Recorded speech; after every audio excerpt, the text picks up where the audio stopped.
Quran datang. Datang Al-Quran. Ngapain tuh Al-Quran datang? Dia akan minta kepada Allah. Dia ngobrol sama Allah. Ya Rabb, halihi. Ya Allah, ini hambamu ini ya Allah, berikan dia perhiasan. Lalu kemudian diberikanlah oleh Allah Subhanahu wa taala perhiasan berupa mahkota. Mahkota kehormatan. Diberikan kepada siapa? Kepada orang yang banyak berinteraksi dengan Al-Quran di dunia. Diberikan mahkota. Setelah itu Al-Quran tidak cukup. Dia pun minta lagi kepada Allah, Ya Rabb, zidhu. Ya Allah, tambahkan lagi ya Allah. Lalu kemudian Allah tambahkan dengan pakaian. Yang pakaian inilah pakaian kehormatan. Kalau orang memakai pakaian itu, ini adalah pakaian yang menunjukkan dia adalah orang terhormat pada hari kiamat. Lalu kemudian Al-Quran pun minta lagi kepada Allah, Ya Rabb, irda anhu. Wahai Allah, wahai Tuhanku, kata Al-Quran, ridai orang ini, berikan keridhaan kepadanya. Fayarda anhu. Lalu pun Allah Subhanahu wa taala ridha kepada orang yang banyak berinteraksi dengan Al-Quran. Masyarul muslimin dan muslimat, jamaah salat Idul Fitri yang berbahagia. Dari dua hadis yang saya sebutkan di atas menunjukkan bahwa Al-Quran bisa datang pada hari kiamat menyelamatkan kita, menolong kita.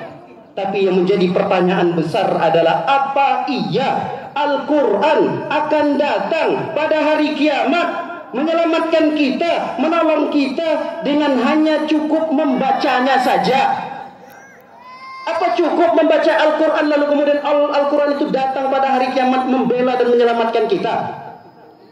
Maka untuk menjawab pertanyaan ini, kata para ulama bahwa sesungguhnya Al-Quran akan memberikan keberkahannya di dunia ini dan akan menolong kita nanti pada hari kiamat jika kita melakukan setidaknya 4 langkah penting ini. Langkah yang pertama adalah pelajari bagaimana cara membaca Al-Quran. Yang kedua, lebih giat dan lebih rajin lagi untuk membacanya. Dan yang ketiga, jangan lupa untuk mentadabburi dan memahaminya. Dan yang keempat, amalkan isi yang terkandung di dalamnya. Inilah 4 langkah yang kata para ulama, jika kita melalui tahapan demi tahapan ini, maka Al-Quran akan datang kepada kita, membela dan menolong kita. Masyarul muslimin dan muslimat, jamaah salat Idul Fitri yang kami hormati. Poin yang pertama dari langkah yang terpenting agar Al-Quran datang kepada kita pada hari kiamat, menolong dan membantu kita, maka berusahalah untuk belajar bagaimana cara membaca Al-Quran, bagaimana cara pengucapan Al-Quran.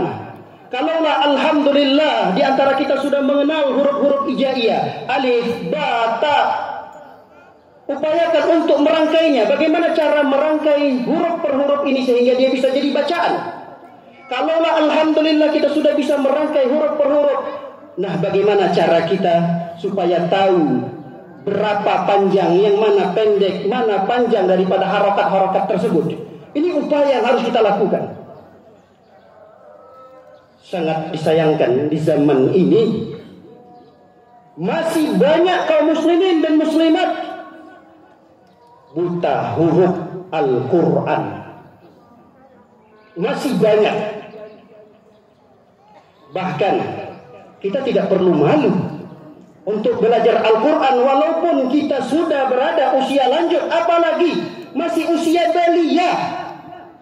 Walaupun kita harus duduk nih untuk belajar A, Ba, Ta, Sa, Iqra 1, Iqra 2 di usia yang sudah lanjut.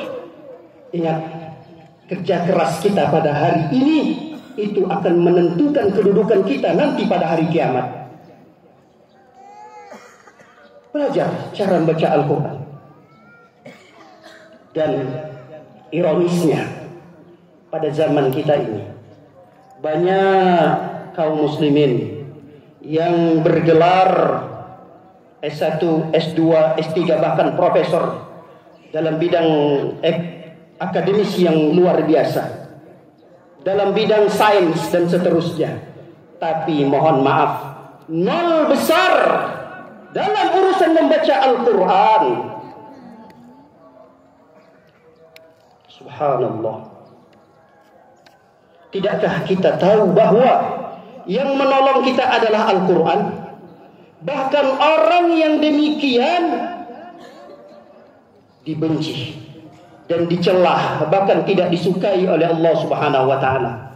Rasulullah sallallahu alaihi wasallam bersabda, "Innallaha yubghidu kulla 'alimin bid-dunya jahilan bil akhirah." Kata Rasulullah sallallahu alaihi wasallam, Allah sangat amat benci dengan siapa? Dengan orang-orang yang pintar, cerdas dalam urusan dunia, tapi nol besar dalam urusan akhirat. Orang yang demikian dibenci oleh Allah Subhanahu wa taala. Allahu akbar. Allahu akbar. Allahu akbar.